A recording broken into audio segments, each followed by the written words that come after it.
We have here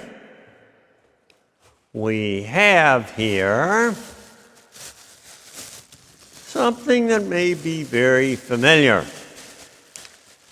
We have here a bottle of Heinz ketchup. And you may know that the label on this bottle of ketchup is upside down. And probably because the bottle is most helpful when it's turned upside down.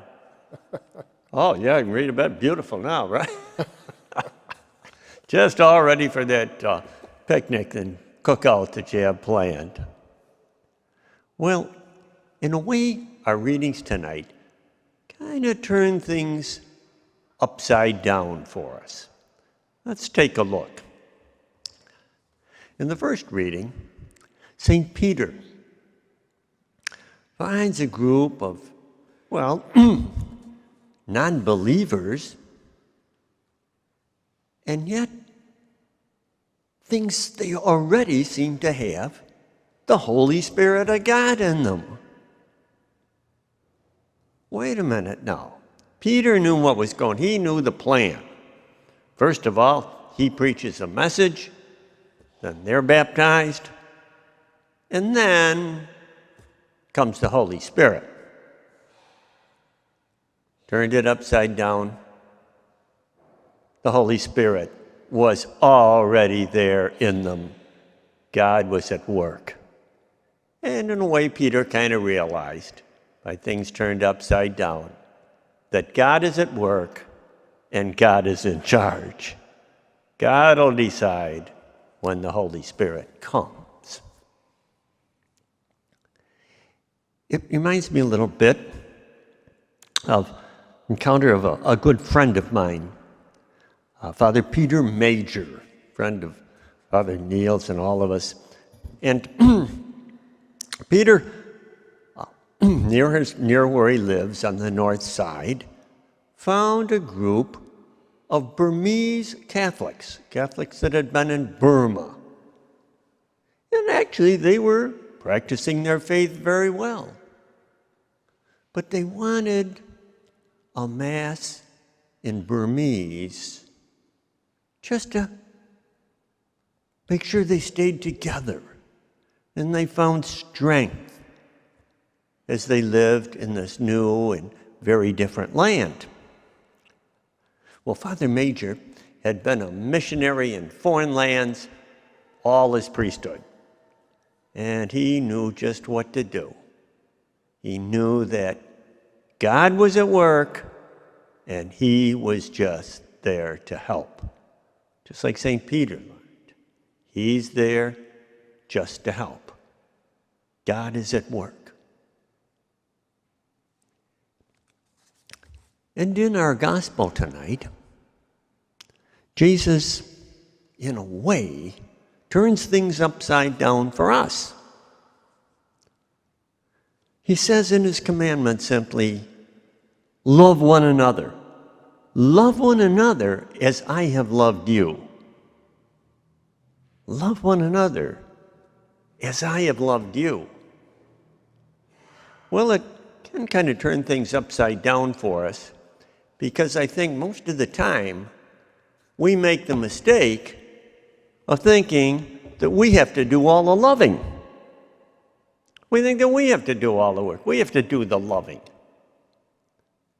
That isn't necessarily what God's saying. He's just saying, share the love that I have for you. Share the love that's already in you. My love. All you got to do is share it. It's almost like a big family meal, special occasion that we didn't have to cook. What do? All you have to do is share the food.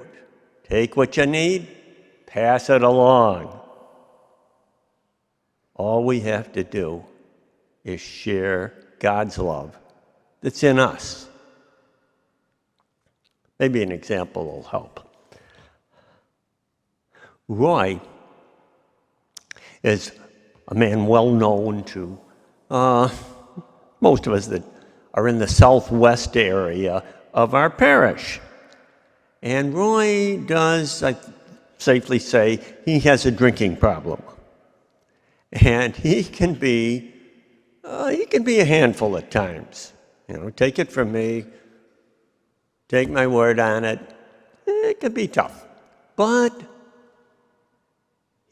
I genuinely believe that he realizes that he is loved by God.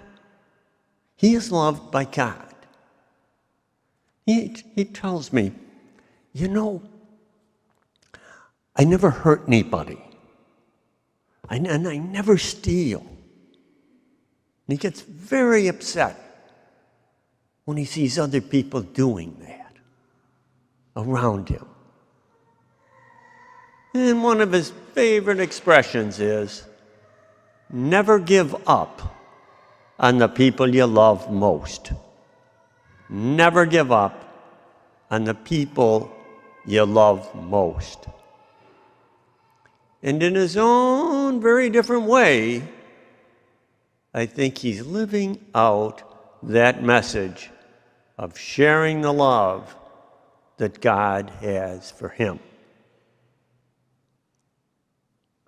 So, as we go on now, we need to remember that God is at work in the world, and that we're here only to share that love that God has for us. God is in charge, and God's in all kinds of people in all kinds of places. We just have to see that and share the love of God. So as we get ready now on this beautiful day, as we get ready to prepare now to share in the body and blood of Christ, let's ask God for the help that we need. The help that we need to see God at work in the world around us and share the love God has for each of us here tonight.